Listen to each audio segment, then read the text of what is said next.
আর কত জি জুলুমবাজি করবি তোরা বল, মুসলমানের চোখে আজি ঝরছে কেন জল।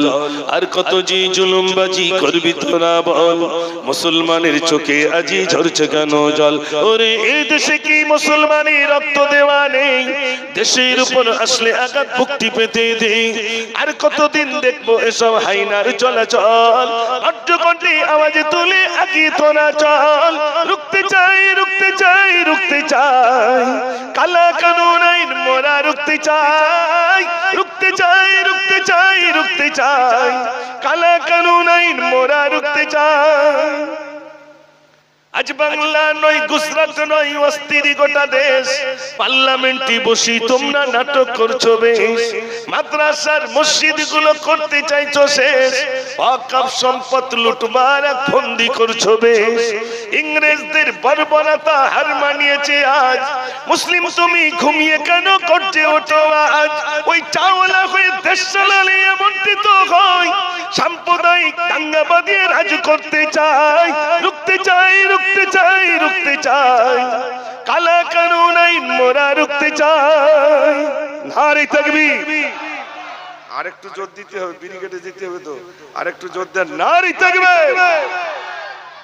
ওয়াদা ছিল সর্বধর্মের মিলনে চলবে দেশ, হিন্দুস্তানের সংবিধান আজ করতে চাইছো শেষ। অবিলম্বে ওয়াকফ বিল বাতিল করতে হবে, নইলে ঘুমন্ত বাঘ জেগে উঠে ময়দানেতে যাবে। ওই বাগদাদের সম্পদগুলো আগলে রাখতে চাই, প্রয়োজনে জীবন দিয়ে বাঁচাবো সবাই। রুখতে চাই রুখতে চাই রুখতে চাই কালা কানুন আইন মোরা রুখতে চাই, রুখতে চাই রুখতে চাই রুখতে চাই কালা কানুন আইন মোরা রুখতে চাই। নারে তাকবীর। এই গজল আপনাদের কাছে বললাম। ও ভাই, ওয়াকফ সম্পদ নিয়ে আরো আছে, কিন্তু এই জমিয়ত উলামা বলি আর মুসলিম পার্সোনাল ল বোর্ড বলি ঢাক দিয়েছে। সেদিন যাবেন তো ইনশাআল্লাহ? বিরিয়ানি দেবে না বলেন, কলা দেবে না, কিছু দরকার নেই তো? হ্যাঁ, না তো বলবেন বিরিয়ানি দেবে তো, কলা দেবে তো, হ্যাঁ গাড়ি ভাড়া দেবে তো, যাওয়ার সময় বলো আসার সময় ইকো পার্কের থেকে ঘুরিয়ে আসবো। ওসব না, লাঠির মার ফ্রি, মাঠটা ফ্রি, আর গাড়ি ভাড়া নিজের গাঁটি, এগুলো সব গাঁটি, আর মাঠটা ফ্রি। এটা খেতে হবে। রাজি আছেন ইনশাআল্লাহ? বাপ মার জন্য মার খেতে রাজি আছে? ইসলামকে বাঁচানোর জন্য, কোরআনকে বাঁচানোর জন্য, কবরস্থানকে বাঁচানোর জন্য আপনি আগিয়ে যাবেন তো ইনশাআল্লাহ? তাহলে তাকবীর জোরে দেন। নারে তাকবীর, নারে তাকবীর, নারে তাকবীর। মাশাআল্লাহ, চাঁদপুরের ভাইরা সজাগ হয়েছে আলহামদুলিল্লাহ। তবে আমার একটু রাত্রি আসলে ভালো হতো, আওয়াজটা অনেক দূর যেত, কিন্তু আমার সন্ধ্যেবেলা ভাই লেগেছে, কিছু করার নেই। ঘাগু তো দাও, তো মোটামুটি সন্ধ্যেবেলা এসছি, কিছু করার নেই। আবার একজন লিখেছে বড় ভাইকে হাতে করে দিলাম মাটি, এই গজলটা একটু বলবেন। এদিকে আসলে গজল বলতেই হবে মুজাফফরে। আর আমিও বুঝে লিছি যে মাইগলার বারবার কেন ঝামেলা করবো, থেকে আমি একটা কিনে নিই, কিনে আমার কানে দিয়ে রেখে দিই, যা হয় ওদিকে হোক, গিয়ে আমার কানে হলি হলো। বড় ভাইকে হাতে করে দিলাম মাটি, সর্বদাই ভিজে আছে আঁখি দুটি। বড় ভাইকে হাতে করে দিলাম মাটি, সর্বদাই ভিজে আছে আঁখি দুটি। তোমারি ওসিয়াত আজ মনে, তোমারি স্মৃতিগুলো ভাসে নয়নে, সবই যে খোদার লীলা ও গো বড় ভাই। তুমি যে কেমন বড় আজ মনে হয়, বড় ভাইকে হাতে করে দিলাম মাটি, সর্বদাই ভিজে আছে আঁখি দুটি। তোমার সাথে ছিল তোমার ছোট ভাই, নিশ্চয় দেখেছো তুমি সময় কলমা পড়েছিলাম 3 বার, আর না পেলাম আমি মোর বড় ভাইকে ঘাতে করে দিলাম মাটি, সর্বদাই ভিজে আছে আঁখি দুটি। নারে তাকবীর, আরেকটু জোরে দেন নারে তাকবীর। ইন্দোনেশিয়ার একজন কারি সাহেব লাখো জনতা নিয়ে কেরাত পড়ছিলেন, আর স্টেজে বসে বসে কেরাত পাঠ করতে করতে ইন্তেকাল হয়েছিল। তিনি বলছিলেন, الذي خلق الموت والحياة ليبلوكم أيكم أحسن عملا। এই পর্যন্ত বলেছে। তারপরে স্টেজে আস্তে আস্তে নিস্তেজ হয়ে ইন্তেকাল হয়ে গেলেন। কেউ ধরে রাখতে পারে? আমি মুজাফফর একদিন মারা যাব, কেউ ধরে রাখতে পারেনি আর পারবে না। নিজের জীবনটাকে তৈরি করুন। যদি নিজের জীবনটাকে তৈরি করতে পারি, ওই কবরময় জীবনটা আমার আপনার জন্য সুখময় শান্তিময় হয়ে যাবে। একটু জোরে বলুন না সুবহানাল্লাহ। চালাক তো ওই ব্যক্তি যিনি জীবন তৈরি করেছেন, বোকা তো ওই ব্যক্তি যিনি দুনিয়া কামিয়েছেন। আমাদের চালাক হতে হবে, দুনিয়া কামানোর আগে আখিরাত কামাই করতে হবে। আচ্ছা, এবার আপনাদের কাছে বলি, আপনারা 50 বছর কষ্ট পেতে চান না অনন্তকাল কষ্ট পেতে চান? 50 বছর। সবাই বলতে 50 বছর কষ্ট পেতে চাই। এখন 50 বছর কষ্ট পেতে যাচ্ছে না 50 বছর আরাম পাতে যাচ্ছে, কোনটা? কি বলেন হুজুর? 50 বছর আরাম করে নেবো আর 1 কোটি কোটি বছর নয়, অনন্ত বছর ধরে মার খাবো। কি চালাক আমরা হয়েছি! চালাক ওই ব্যক্তি যিনি দুনিয়াকে তুচ্ছ বানিয়ে দিয়েছেন। হাফেজ শাহ হুজুর রাহমাতুল্লাহ আলাইহি, আমার যতদিন তানার খেদমতে ছিলাম, মাদ্রাসায় ছিলাম, এমন কোন দিন ছিল না যে দিনে তিনি তাহাজ্জুদের নামাজের পর থেকে নিয়ে জিকির, আবার ফজরের নামাজের পরে জিকির, একেবারে ইশরাক পর্যন্ত ইশরাক নামাজ পড়ে তারপরে তিনি সবক নিয়েছেন। তাই তো হুজুর?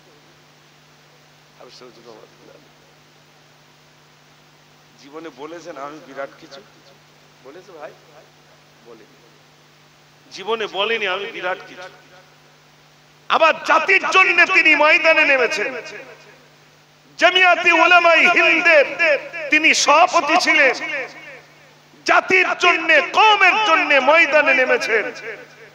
শুধু নিজের বীরত্ব খাটাননি, শুধু জিকিরে মশগুল ছিলেন না, একদিকে নিজের ইবাদত, অপরদিকে জাতিকে তার পাওনা বুঝে দেওয়ার জন্য, এই জাতিকে তার পাওনা বুঝে নেওয়ার জন্য তিনি মেহনত করেছেন। রাস্তায় রাস্তায়, মাইকে মাইকে তিনি মুসলমানদেরকে বুঝিয়েছেন। এটা সত্য না মিথ্যা ভাই? সামনে দেখা যাচ্ছে 10টা লোক বসে রয়েছে, পরোয়া করে। কোথায় বচ্চরা? যেখানে একটু মুসলমান পেয়েছেন সেখানে জমিয়ত উলামায়ে ঝান্ডা টাঙিয়ে জাতির জন্য, এই জাতিকে বাঁচানোর জন্য, এই জাতিকে পথ দেখানোর জন্য, এই জাতি পাওনা বুঝে নেওয়ার জন্য তিনি সংগ্রাম করেছেন। করেছেন না করেন? আমার ভালো মনে আছে, এই চাঁদপুরের ভিতরের দিকে একটা মসজিদ ছিল, ওই সাইডে, এখন এই সাইডে, এই রাস্তা দিয়ে গিয়ে কিছু, তখন আমি সবে একটু মিলাদ করতে পারি, তখন পুরোপুরি পারি না, একটু বলতে শিখেছি। হুজুর আমার আর দাউদ করে দেওয়ার হুজুর, আমি গিয়েছি, আমার বলছে মুজাফফর এখানে বসো, আমি একটু ঘুরে আসছি। আমি এক্ষুনি আসছি, হুজুরের কাছে ফোন এসছে, সংবাদ এসছে, তো হুজুর এই গাবতলার দিকে এসছে। তাই বলছি হুজুর কি হয়েছিল? তো বলছে ওখানে ঝামেলা হচ্ছিল তবলিগ আর ফুরফুরা, দুটোরে দুটো চড় মেরিয়েছে। বিচার করেছেন কিরকম দেখেন। বলছে ফুরফুরা কেউ মেরেছি, ওই যুবক, দুই যুবক, এ বলছে তবলিগে গিয়ে জামাতে গিয়ে কোনো লাভ নেই, আর এ বলছে জলসা দিয়ে কোনো লাভ নেই। বিচার করার ক্ষমতা কারণ নেই। হাফেজ সাহেব হুজুর রহমাতুল্লাহ আলী প্রথমে যিনি তাবলীগ করেন তাকে বললেন, এই তুমি জামাতে যাও? বলছে হ্যাঁ। তো দাড়ি কই? সুন্নতি জামা কই? তাহলে তুমি ভণ্ড। বলে ওরে দিয়েছে একটা চড়, যে ফুরফুরা তার দিয়েছে আরেকটা চড়, যে তোর মাথায় গোল টুপি কই? তো সে গোল জামাটা কই? দাদা হুজুর কি বলেছে তুই এইভাবে চলবি? বলে এরও একটা ছেড়েছে। তার মানে দুটোই, এ তবলিগও না ফুরফুরাও না, মধ্যে পড়ে এরা ঝামেলা করনেওয়ালা, দুটো দুটো চড় মেরে, তাই তিনি বিচার করে আবার ময়দানে এসে মিলাদ করছেন। ইনি হলেন হাফেজ সাহেব হুজুর রহমাতুল্লাহ আলাইহি। একটু জোরে হবে না সুবহানাল্লাহ? চাঁদপুরের মানুষ শুনে নেন, আমাদের থেকে যিনি চলে গেছেন, কি রত্ন চলে গেছেন, এই পাশেই বসে রয়েছেন, তিনিও হুজুরের ছাত্র।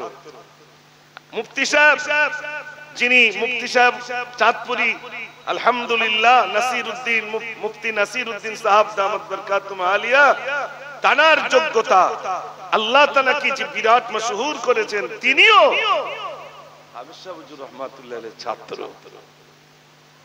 গলিতে গলিতে এমন একটা জায়গায় জলসায় গেছি, তিনি এরকম সভাপতি, দাড়ি চুল পেকে অনেক বয়স হয়ে গেছে, জানেন, আমি মনে করি হয়তো, আর মসজিদের ইমাম সাহেব আমার বলছে, তুমি কি মাখার কাছে পড়েছো? আমি ওখানকার ছাত্র। সব মনে আসে, কত বয়স হয়ে গেছে তার। এই যে জান্নাতুল উলুমের ছাত্র, কত গুজরে গেছেন, আর কত ওলামা হয়েছেন, কত আলেম হয়েছেন, কত মুফতি হয়েছেন, কত কারি হয়েছেন, কত মুহাদ্দিস হয়েছেন, কত মাদ্রাসা চালানে ওয়ালা হয়েছেন, আবার কত প্রতিবাদ করনে ওয়ালা হয়েছেন। জাতির জন্য তারা মেহনত করছেন। জোরে বলুন না সুবহানাল্লাহ। চাঁদপুরি মানুষের বিরাট অবদান।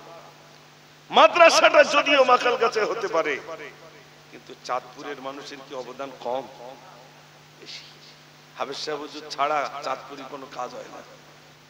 যেখানে যা হবে হাফেজ সাহেব, আমরা তো দেখতাম, আমরা দেখতাম, উনি যদি মনে করতেন আমি বিরাট কিছু করব, করতে পারতেন। কিছু করেননি, কিচ্ছু করেননি।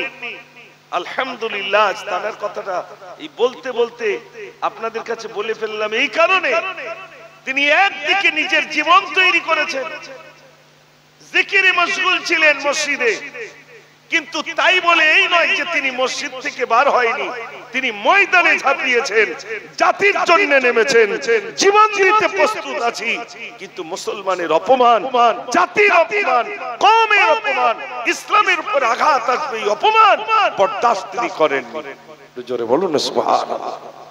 আমরা দোয়া করি আল্লাহ যেন তার রুহানি দোয়া আল্লাহ যেন আমাদের নসিবে কবুল করেন, আল্লাহ যেন তার কবরটাকে নূরে ভরপুর করে দেন। বলুন আমিন। আমার সোনার ভাইরা, আমি নিজে নিয়ে গেছি, আমার আব্বা, আমার বড় ভাই ইন্তেকাল করলে আমি হাফেজ সাহেব হুজুর রহমাতুল্লাহ আলাইহিকে নিয়ে গেছি, যে হুজুর চলুন একটু জানাজা পড়িয়ে দেব। আমি নিজে নিয়ে গেছি। আমি যখন 2008-এ হজপাকে যাব, তখন হুজুরকে নিয়ে গেছি, হুজুর চলুন একটু দোয়া করে দেব। হুজুর সেদিন কেঁদেছিলেন, আল্লাহ আমার ছাত্র হজে যাচ্ছে, আমি তো যেতে পারিনি, আল্লাহ আমাকেও নিয়ে যেও। 2008-এর কথা, 2008-এ হজপাকে যাচ্ছে, হুজুরকে নিয়ে গেছি। আর চাঁদপুরের যে সমস্ত ভাইরা রয়েছেন একটু শুনে রাখবেন, তিনি ছিলেন আমাদের কাছে জাতির জন্য একজন প্রতিনিধি ছিলেন। তিনি সর্ব বিষয়ে আমাদেরকে বলতেন, আমরা প্রাণ ভরে শুনতাম। শুনতাম না? শুনতাম না ভাই, শুনতাম। আজ আমি তার একজন ক্ষুদ্র ছাত্র, নগণ্য ছাত্র। উত্তর 24 পরগনা নয়, বরং ভিন্ন ভিন্ন জেলায় আল্লাহ পাক কোরআন ও হাদিসের কথা, ইসলামের কথা বলবার আল্লাহ সুযোগ করে দিয়েছে। আমি চাঁদপুরের সকল বাবাজিদের কাছে বলবো, বাপ আর মা এই সম্পদ, যাদের চলে গেছে জান্নাত চলে গেছে, যাদের রয়েছে বাড়িতে জান্নাত রয়েছে। চলে গেছে হুকুকুল্লাহ, হুকুকুল ইবাদ, একটা আল্লাহর হক, একটা বান্দার হক, ঠিক কি না ভাই? বান্দার হক বলতে কি, আমি বাপ, আমার কিছু হক আছে সন্তানের প্রতি। আমি একজন পুরুষ, আমার কিছু হক আছে আমার প্রতিবেশীর উপরে, আমার হক আছে আমার কওমের উপরে। আমি বাপ, ছেলের প্রতি হক ছিল, আমি মরে যাওয়ার পরে ছেলের হক আমার প্রতি আছে না নাই? আমি যখন বৃদ্ধ হয়ে গেছি তখন ছেলের আমার প্রতি তার হক এসে গেছে। আমার আব্বাকে কিভাবে লালন পালন করব? বাপটা মারা গেছে, ইমাম সাহেবকে নিয়ে গেছেন গিয়াসউদ্দিন হুজুরের দাউদ দাও, যেহেতু উনি মসজিদের ইমাম সাহেব। এখন ইমাম সাহেব কি বলছেন, তোমার আব্বা ইন্তেকাল করেছে, তুমি এখানে এসো, তুমি বলো আমার আব্বা যদি কোনো ঋণগ্রস্ত করে হয়ে থাকেন আল্লাহর রাস্তায় আপনারা ক্ষমা করে দেন, আর যদি পাওনা গন্টা পেয়ে থাকেন উপযুক্ত প্রমাণ দেবেন, আমি ছেলে দিয়ে দেবো। এই কথাটা তুমি বলো। ছেলে বলে আমি বলতে পারবো না হুজুর, ওইটা তুমি বল দাও। বলে না ভাই, আমি ঠিক বলতেছ তো না? এখন বাড়ি গিয়ে বলতে, তা আমার বাপের বললো না আমি 3 লাখ টাকা ঋণ করতি, বলো দিন এবার টাকাগুলো আমি কি করে শোধ করি? আচ্ছা 3 লাখ টাকা ঋণ করিস কার জন্য? সন্তানের জন্য। আর ও বাড়ি গিয়ে বলতিস, বলে আমি কি বললাম, বলো দিন লোকে আমার ছিঁড়ি খাচ্ছে, আমি আর কি করি? বাপটা গেছে মরে, এখন ওই বাপের বিরুদ্ধে বলা শুরু করিস। আর বাপ এমন করে গেছে যে আমি খাই না খাই ছেলেটার এমন তৈরি করে যাবো যেন মানুষের হাতে হাত না পাততে হয়, তাই তো নাকি? এখন গাবতলায় 5টা বিল্ডার্স লাইন, একটা ইট ভাটা, মালঞ্চ একটা আড়ত, বসিরহাটে একটা তেলের কোম্পানি। সে ছেলে আর কবরস্থানে যাওয়ার আসার সময় পায় না, যে কোনদিন একটু বাপের জন্য দোয়া করবো, সে সময়টাও পাচ্ছে না। ইমাম সাহেব বলছে তো বাপের জন্য একটু কিছু খরচটা, বলে হুজুর সময় পাচ্ছে না। পাবে কি? বাপ এমন কাজ করে দিয়ে গেছে ও যেন কবরের ধারে এসে দুটো হাত না তুলতে পারে, বুঝতে পারেন? ও যেন হাত না তুলতে পারে এমন কাজ করে, ওই তো জীবনে যেন হাত না তুলতে হয় কারুর কাছে, মানে এই যেন না করতে হয়। বাপ ঠিক করি, ও সময় পাচ্ছে না। শবে বরাতের দিন আমার কাছে একটা হুজুকে মাতাল আছে না ভাই, শবে বরাতের দিন, ওই দিন ছাড়া বেরোয় না। বউডার বলতে সে টুপিটা দাও, তা তো কই টুপি, মানে টুপিও নি, তা পকেটে হাত রুমাল, আমার সে হাত রুমাল বের করে, হাত রুমাল বের করেছে বউটার দেশে, এর আবার এরকম করে ভাঁজ করেছে, হ্যাঁ এরকম করে ভাঁজ করে দুই মাথার কপালেতে দুই কানের দিকে দিয়ে বাপের আর পুঁত তিলে যাচ্ছে, ওরে পুঁতি দিয়ে আসি। আমি মুজাফফর তো ভাড়া করা লোক, মাওলানা মোহতারাম গিয়াসউদ্দিন সাহেব ভাড়া করা লোক, এই দোয়া কবুল হবে গ্যারান্টি নেই। সন্তান যদি দোয়া করে বাপ মায়ের জন্য, সন্তানের চোখের পানি নাকের ডগে আসার পূর্বে সন্তানের দোয়াটা কবুল হয়ে যায়। জোরে বলবেন না সুবহানাল্লাহ? যার দোয়া কবুল হয় সে কবরের পাশে যায় না। আর শুধু খতম কিনতেছে, হুজুর দুটো খতম দাও দিন, একটা নানির নামে একটা দাদির নামে। ও বুঝতে পেরেছে ঠিকাদার আছে, অসুবিধা নেই, আমি পড়বো কেন? লোকের দ্বারায় পড়ে গেলে একটু না আমাকে ছেড়ে দিয়ে আসবো, ব্যাস বাপ জান্নাতে চলে যাবে। আর গ্রামে চাঁদপুরি একদিন মিলাদ করে দেবো, মুজাফফরে নিয়ে আসবো, মুজাফফর একটু কায়দা করে দোয়া করে দেবে, আমার বাপ সোজা জান্নাতে হুড়িয়ে চলে যাবে, তাই তো নাকি? এরকম একটা হচ্ছে না? এইরকম একটা হচ্ছে। ও ভাই, আমরা এত চালাক হয়েছি, এজন্য বলবো নিজের জীবন তৈরি করুন। আল্লাহ রাব্বুল আলামিন কোরআন পাকের ভিতরে বলেন, ইয়া আইয়ুহাল্লাযীনা আমানুত্তাকুল্লাহা হাক্কা তুকাতিহি ওয়া লা তামুতুন্না ইল্লা ওয়া আনতুম মুসলিমুন। আল্লাহ রাব্বুল আলামিন বলেন, হে বিশ্বাসীগণ, ইয়া আমার বান্দারা তোমরা আমাকে ভয় করো, ভয় করার মতো ভয় করো। অতক্ষণ পর্যন্ত মৃত্যুবরণ করো না যতক্ষণ পর্যন্ত প্রকৃত মুসলমান না হতে পারবে, ততক্ষণ পর্যন্ত মৃত্যুবরণ করো না। আল্লাহ রাব্বুল আলামিন বলেন প্রকৃত মুসলমান হয়ে মৃত্যুবরণ করো। এখানে আমরা জেনেছি আমরা কি প্রকৃত মুসলমান এখনো কি হতে পেরেছি? না না না না। প্রকৃত মুসলমান যিনি হবেন তার ভিতরে ভাইরা আমার 30টা গুণ থাকবে। তিনি মুমিন যিনি হবেন তার ভিতরে 30টা গুণ থাকা দরকার আছে, তবেই তিনি প্রকৃত মুসলমান হবেন। ও সোনার ভাইরা আমার, আমরা প্রকৃত মুসলমান হতে পারি নাই।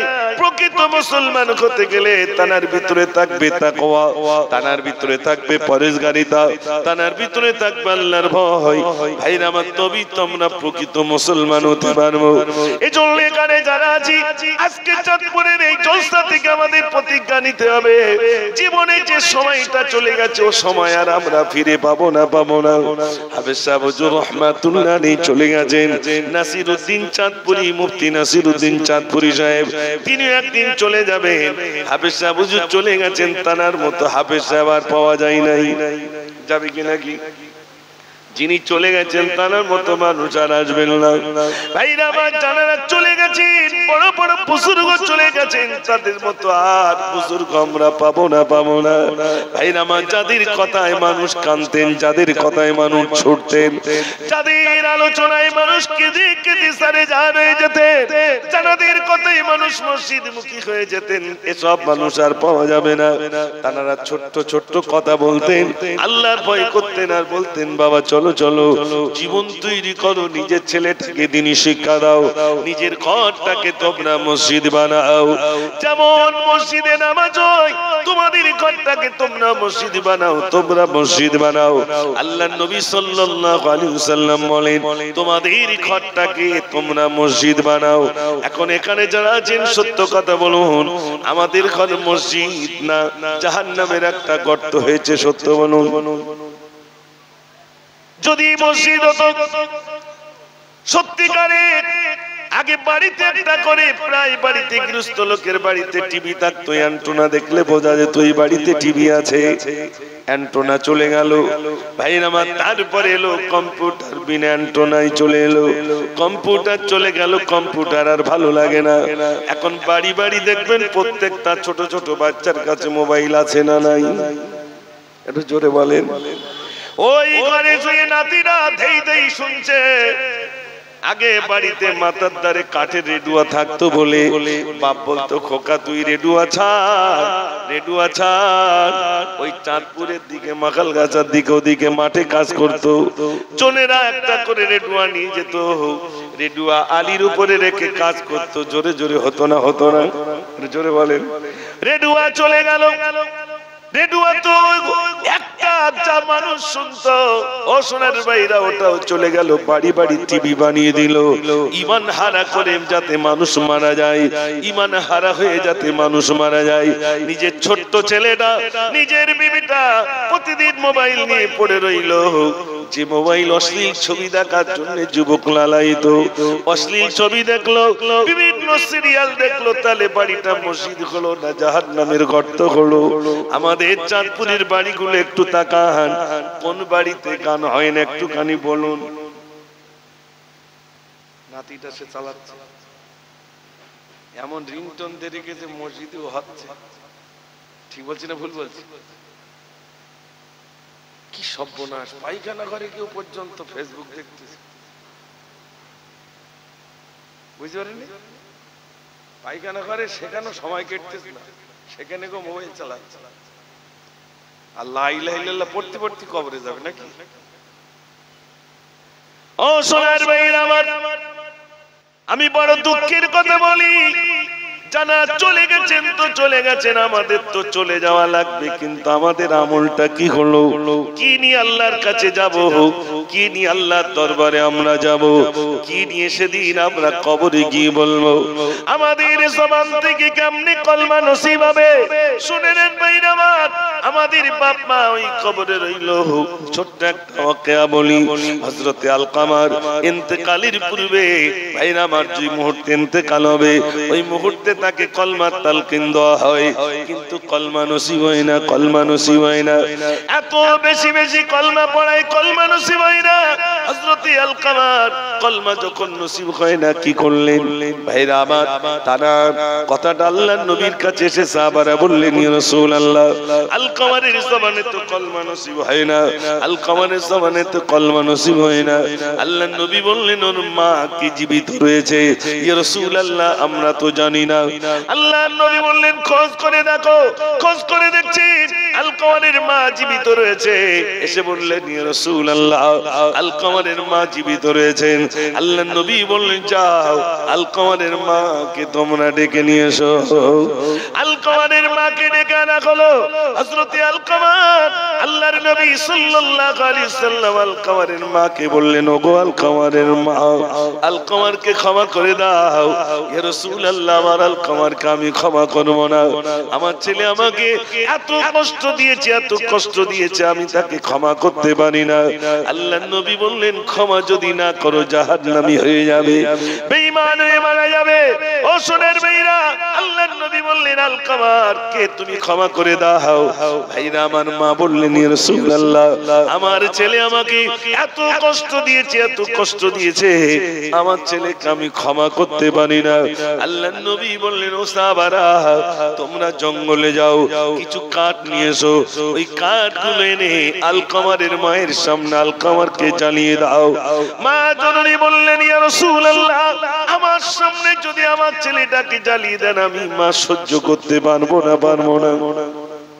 আমার সামনে যদি আমার ছেলেটাকে জ্বালিয়ে দেন, আমি মা সহ্য করতে পারবো না। ইয়া রাসূলুল্লাহ, ইয়া রাসূলুল্লাহ, আমি সহ্য করতে পারবো না। আল্লাহর নবী বললেন, আলকামারের মা, এটা তো দুনিয়ার আগুন, দুনিয়ার আগুন থেকে জাহান্নামের আগুন 70 গুণ বেশি হবে। সেদিন জাহান্নামে পড়বে, তুমি মা কেমন করে সহ্য করবে? মা জননী বললেন, ইয়া রাসূলুল্লাহ, আমি আলকামারের অন্যায়গুলোকে আমার কাছে যা অন্যায় করেছিল, আমি মা হিসাবে তাকে ক্ষমা করে দিলাম। যেই না মা বললেন আমি ক্ষমা করে দিলাম, আলকামারের জবান থেকে সঙ্গে সঙ্গে কলমাটা নসিব হয়ে যায়। জোরে বলুন না সুবহানাল্লাহ। মাকে কষ্ট দিয়েছে, ছেলের কলমা নসিব হচ্ছে না। আমাদের এরকম মা কবরে গেছে না, যায়নি? এই রোজা গেছে, কত বৌমা বলতো, ওরে ইফতার দেবো না, ওরে জব্দ করবো। শাশুড়ির ইফতার দেয়নি, শাশুড়ির ইফতার পর্যন্ত দেয়নি, এত কষ্ট দেওয়া দিয়েছে। আমি গজলগুলো কেমনি লিখেছি। মায়ের কদম চুমে নিলে খোদার রহম হতো, ফুলের সুবাস যতই তাক হবে না মায়ের মতো। মায়ের কদম চুমে নিলে, চুমে নিলে খোদার রহম হতো। জান্নাত পেতে যদি চাও, দিও না মাকে ব্যথা, করবে দারুণ যন্ত্রণা মায়ের দিলে গাথা। কোথায় গেলে পাবো ভালো আমার মায়ের মতো? মায়ের কদম চুমে নিলে খোদার রহম হতো। একবার তাকবীর দেখি, নারে তাকবীর।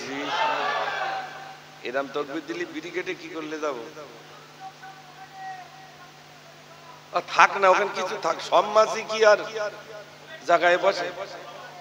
কি আর বলবো, তোমরা দেশো কাঁঠাল ছেড়ে গিয়ে আর এখানে বলতো মাসি গুলো নিয়ে এসো। কাঁঠাল ছেড়ে গিয়ে রেখে আর মুজাফফরে বললি হবে? ওরম কিছু থাকবে, তাই তো বলেন?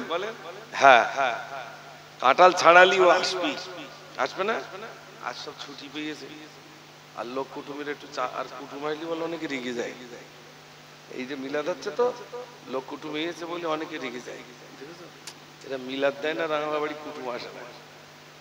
মিলাদ দিয়ে জামান না বলি তো জামাই রেখে যায়। তোমার বাড়ির ধারে মিলাদ হলে তুমি বলুন, আর গোস্ত লিতে হয়েছে, আবার গোস্তের দাম দিন দিন বাড়তেছে না কমতেছে? বাড়তেছে। আবার কালেকশন দান করতে হবে, এইসব টেনশন করে না? করে। আল্লাহ নবী সাল্লাল্লাহু আলাইহি সাল্লাম মেহমান ছাড়া খেতেন না, আর আমরা বাপ মার না তাড়িয়ে দিয়ে খাই। কি সিস্টেম! আহা, নবীজি মেহমান ছাড়া খেতেন না। আর আমি ছেলে শ্বশুর ছাড়া শাশুড়ি ছাড়া ভাত খাই।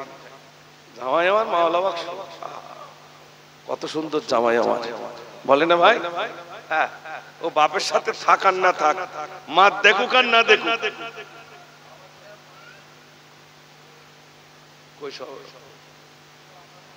ওয়াকাবের গজল বলে ঠিক 9টায় ছেড়ে দেবো। তুই হুজুর লেসো, টাইম হয়ে গেছে। গজল বলতেছি তো, ওয়াকাব সম্পদের গজলটা বলবো, ওইটাই শেষ। গিয়াসউদ্দিন হুজুর কই?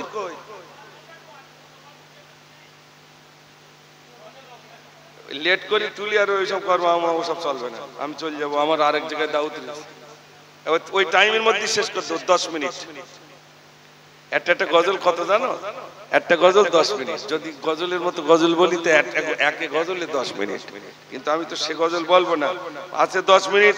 তাই ইনশাল্লাহ ছোট ছোট দেখি কয়েকটা বলি। আর কত জি জুলুমবাজি করবি তোরা বল, মুসলমানের চোখে আজি ঝরছে কেন জল। আর কত জি জুলুমবাজি করবি তোরা বল, মুসলমানের চোখে আজি ঝরছে কেন জল। ওরে এই দেশে কি মুসলমানের রক্ত দেওয়া নেই? দেশের উপর আসলে আঘাত মুক্তি পেতে দেই। আর কতদিন দেখবো এসব হাইনার চলাচল? অট্টকণ্ঠে আওয়াজে তুলে আগি তোরা চল। রুখতে চাই, রুখতে চাই, রুখতে চাই, কালা কানুন আইন মোরা রুখতে চাই। রুখতে চাই, রুখতে চাই, রুখতে চাই, কালা কানুন আইন মোরা রুখতে চাই। আজ বাংলা নয়, গুজরাট নয়, অস্থির গোটা দেশ। পার্লামেন্টে বসি তোমরা নাটক করছো বেশ। মাদ্রাসার মসজিদ গুলো করতে চাইছো শেষ। ওয়াকফ সম্পদ লুটমার ফন্দি করছো বেশ। ইংরেজদের বর্বরতা হার মানিয়েছে আজ। মুসলিম তুমি ঘুমিয়ে কেন করছে ওঠো আজ। ওই চাওলা হয়ে দেশ চালালে এমনটি তো হয়। সাম্প্রদায়িক দাঙ্গা বাঁধিয়ে রাজ করতে চাই। রুখতে চাই, রুখতে চাই, রুখতে চাই, কালা কানুন আইন মোরা রুখতে চাই। নারে তাকবীর! আরেকটু জোর দিতে হবে, ব্রিগেডে যেতে হবে তো, আরেকটু জোর দেন। নারে তাকবীর! ওয়াদা ছিল সর্বধর্মের মিলনে চলবে দেশ। হিন্দুস্তানের সংবিধান আজ করতে চাইছো শেষ। অবিলম্বে ওয়াকফ বিল বাতিল করতে হবে, নইলে ঘুমন্ত বাঘ জেগে উঠে ময়দানেতে যাবে। ওই বাপদাদাদের সম্পদগুলো আগলে রাখতে চাই, প্রয়োজনে জীবন দিয়ে বাঁচাবো সবাই। রুখতে চাই, রুখতে চাই, রুখতে চাই, কালা কানুন আইন মোরা রুখতে চাই। রুখতে চাই, রুখতে চাই, রুখতে চাই, কালা কানুন আইন মোরা রুখতে চাই। নারে তাকবীর! এই গজল আপনাদের কাছে বললাম। ও ভাই, ওয়াকফ সম্পদ নিয়ে আরো আছে, কিন্তু এই জমিয়তুল উলামা বলি আর মুসলিম পার্সোনাল ল বোর্ড বলি ডাক দিয়েছে। সেদিন যাবেন তো ইনশাআল্লাহ? বিরিয়ানি দেবে না? বল, কলা দেবে না? কিছু দরকার নেই তো? হ্যাঁ, না তো বলবেন বিরিয়ানি দেবে তো, কলা দেবে তো, হ্যাঁ গাড়ি ভাড়া দেবে তো, যাওয়ার সময় বলো আসার সময় ইকো পার্কের থেকে ঘুরিয়ে আসবো। ওসব না, লাঠির মাঠ ফ্রি, মাঠটা ফ্রি, আর গাড়ি ভাড়া নিজের গাঁটি, এগুলো সব গাঁটি, আর মাঠটা ফ্রি। এটা খেতে হবে। রাজি আছেন ইনশাআল্লাহ? বাপ মার জন্য মার খেতে রাজি আছে? ইসলামকে বাঁচানোর জন্য, কোরআনকে বাঁচানোর জন্য, কবরস্থানকে বাঁচানোর জন্য আপনি আগিয়ে যাবেন তো ইনশাআল্লাহ? তাহলে তাকবীর জোরে দেন। নারে তাকবীর, নারে তাকবীর, নারে তাকবীর! মাশাআল্লাহ, চাঁদপুরের ভাইরা সজাগ হয়েছে, আলহামদুলিল্লাহ। তবে আমার একটু রাত্রি আসলে ভালো হতো, আওয়াজটা অনেক দূর যেত। কিন্তু আমার সন্ধ্যেবেলা ভাই লেগেছে, কিছু করার নেই, ঘাগু তো দাও। তো মোটামুটি সন্ধ্যেবেলা এসছি, কিছু করার নেই।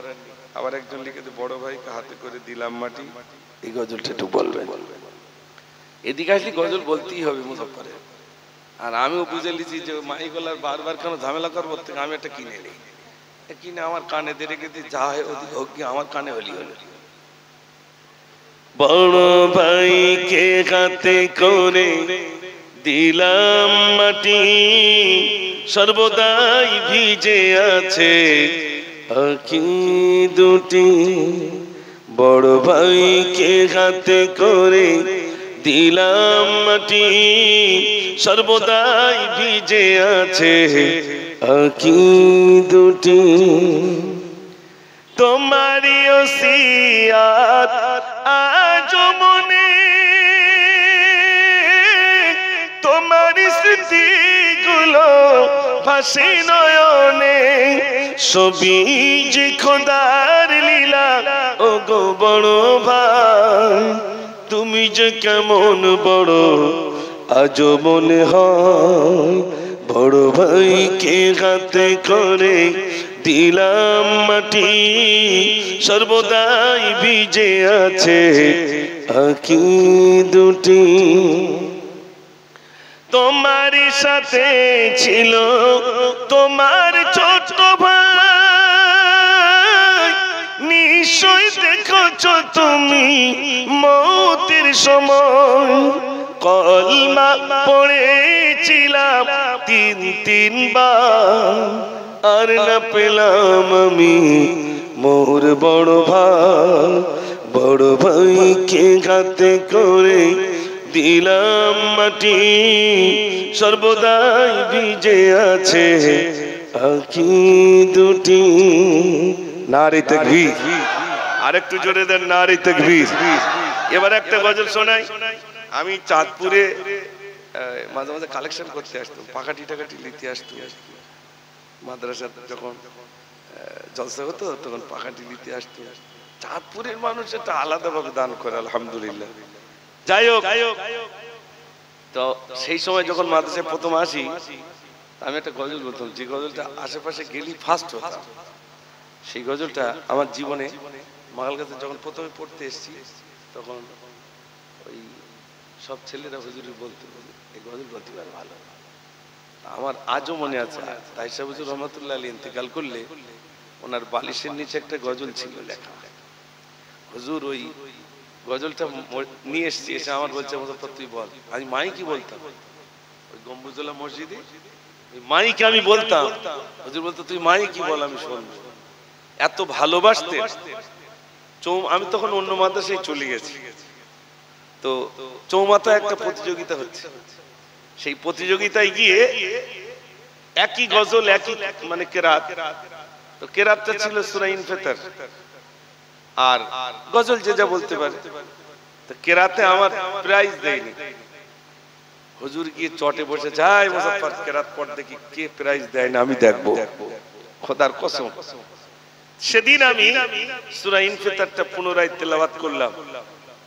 হুজুরি দেখি আজ যে বিচারক গুলো রয়েছে, সে বিচারকের নাম বলবো না, না তো ইউটিউবে শুনতে পাবে যে আমার নাম বলে দিয়েছে। হুজুরের নামটা আর বলতে, সেটাও আমার মুখস্থ একদম। তো ওই সমস্ত বিচারকদেরকে দেখে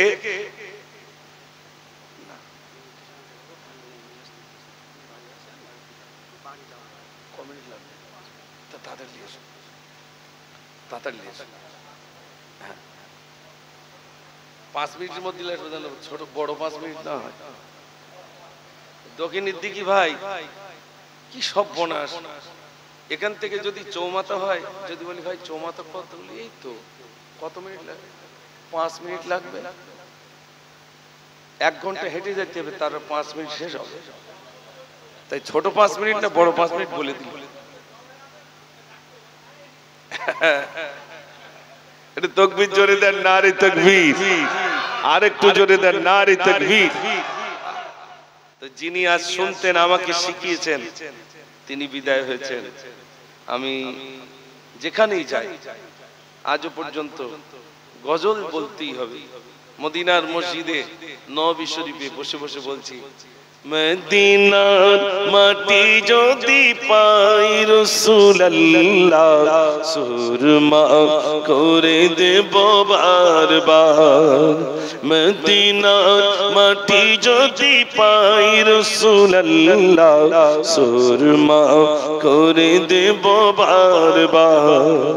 যদি যেতে নাহি পাই সোনার ওই মদিনায়, দিও দেখা স্বপ্নে ও গো রাসূলুল্লাহ সুরমা করে দেব বারবার। মদিনার মাটি যদি পাই রাসূলুল্লাহ সুরমা করে দেব বারবার। নারে তাকবীর। গজল এরকম প্রচুর গজল আলহামদুলিল্লাহ। মাকাল কাছে থাকতে হুজুর মানে বলতেন এটা বলো ওটা বলো, মেহমান আসলে বলতেন বলো। আর সেই বলটা আল্লাহ এমন কবুল করে নিয়েছেন যে ভিন্ন ভিন্ন প্রান্তে গিয়ে আল্লাহ পাক, বাংলাদেশ থেকে তো প্রায় দাওয়াতের জন্য বলার দরকার নেই, আমাদের পশ্চিম বাংলা আলহামদুলিল্লাহ অনেক। তো এরকম ভাবে বিভিন্ন বিভিন্ন জায়গায় কিছু প্রতিবাদীমূলক কবিতা বলার আল্লাহ সুযোগ করে দিয়েছেন। আর আমি বলেছি এই ওয়াকফ সম্পদ সম্পর্কে একটা ছোট্ট বললাম, আর একটা শুনবেন? আরে হ্যাঁ না বলেন না? হ্যাঁ, যদি আরটা শুনবো তাহলে একটু তাকবীর দেন, আমি বার করি। একটু জোরে আওয়াজ দেন দেখি, নারে তাকবীর। আর একটু জোরে দেন, নারে তাকবীর। কি লিখেছি শোনেন, ওয়াকফ সম্পদকে কেন্দ্র করে আমি কি লিখেছি অল্প করে শোনাবো ইনশাআল্লাহ। ভারতের জমিনে আমাদের স্বজনের ওয়াকফ সম্পদ থাকবে, যুগে যুগে মহারণ জীবনের প্রতিক্ষণে উজ্জ্বল সাক্ষ্য রাখবে। ভারতের জমিনে আমাদের স্বজনের ওয়াকফ সম্পদ থাকবে, যুগে যুগে মহারণ জীবনের প্রতিক্ষণে উজ্জ্বল সাক্ষ্য রাখবে। কে তুমি অচিন সাধু ঝেড়ে খাবে বলে মধু চাইছো করতে, তাই আজ জব্দ শয়তানি সম্পদ ওয়াকফ জিন্দাবাদ। জেনে রেখো ছাড়বো না এক টুকরো, ইমানি মশাল জেলে চলো ঘাটে রাজপথে, ফিরিয়ে নিতে নিজেদের স্বার্থ। আর যদি দ্বন্দ্ব ভুলে এক হতে না পারি, ওয়াকফ হারিয়ে ফেলবো জানো তো। এক হতে হবে না? হবে না? এক হতে হবে।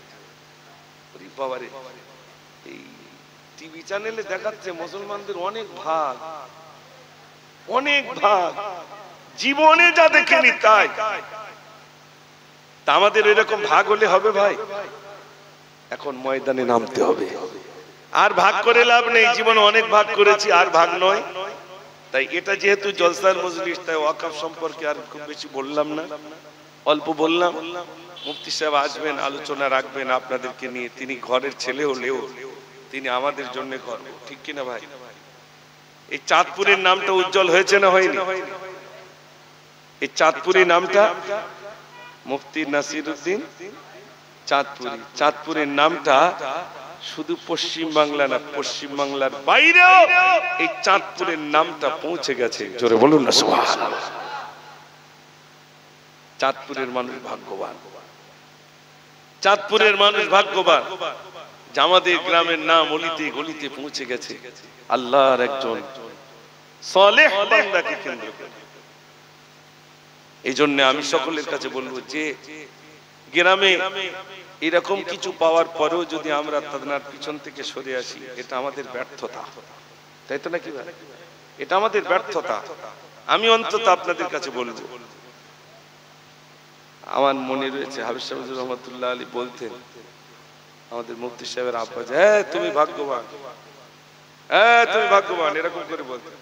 তোমার সব ছেলে হাফেজ মাওলানা আলেম, একটু জোরে বলুন না সুবহানাল্লাহ। তো ওইরকম কিছু ছেলে তৈরি করে যায় না, না এরকম তৈরি করে যাবে যেন কবরের পাশে না যাতে পারে আর হাত তুলে দেন না দোয়া করতে পারে। এমন জমি জায়গা করে দিতে যাবো ও যেন সময় না পায়, এরকম করে রাখবেন। আপনার ছেলে কলেজে যায়, ডাক্তার হোক মাস্টার হোক, কিন্তু এই কালচারটা তার ভিতরে থাক, অন্তত বাপ মার জন্য একটু দোয়া করতে পারবে। বাপ মার জন্য কি বলে দোয়া করবে আল্লাহ তো শিখিয়ে দিয়েছেন, রব্বির হামহুমা কামা রব্বায়ানি সগীরা। বান্দা তুই এই বলে দোয়া কর। এইজন্য আমি সকলের কাছে বলবো, যারা আজ এখানে আছেন, আমি সকলের কাছে অনুরোধ করছি, যে বিদায় দিতে হবে। খাটিয়াটা কই? এই তো খাটিয়া রেডি। ট্রেন চড়ি, বাস চড়ি, যাই চড়ি, যে গাড়ি চড়ি, পালসার চড়ি, বুলেট চড়ি, যে গাড়ি চড়ি, তাই তো নাকি? অনেকে মজা করে প্লেন চড়ছি, বিরাট আনন্দ। ওই গাড়ি একটু চড়ে দেখ কেরম আনন্দ, তাই তো নাকি? ওই গাড়িটা একবার চড়ে দেখ কেরকম আনন্দ। ওই গাড়িতে উঠতে হবে না? হবে না? আরে জোরে বলেন। ওই গাড়ি অপেক্ষা করছে, যে বাড়ির সামনে ওই গাড়ি যাবে ওই বাড়ির লোকের চোখ দিয়ে পানি ঝরছে, কান্না। যে বাড়ির সামনে যাবে সেই বাড়ি আপনার চোখের সামনে, তাদের চোখে আপনার পানি এসে যাবে। এজন্যে তাকবীর দেন না, নারে তাকবীর, নারে তাকবীর। আমাদের প্রাণ প্রিয় মুফতি সাহেব জোরে বলুন জিন্দাবাদ, নারে তাকবীর, নারে তাকবীর। সংক্ষেপ করলাম, বলার ভিতরে যদি ত্রুটি হয় ক্ষমা করবেন। ওয়া আখিরু দাওয়ানা আলহামদুলিল্লাহি রাব্বিল আলামিন। আসসালামু আলাইকুম ওয়া রাহমাতুল্লাহি ওয়া বারাকাতুহু।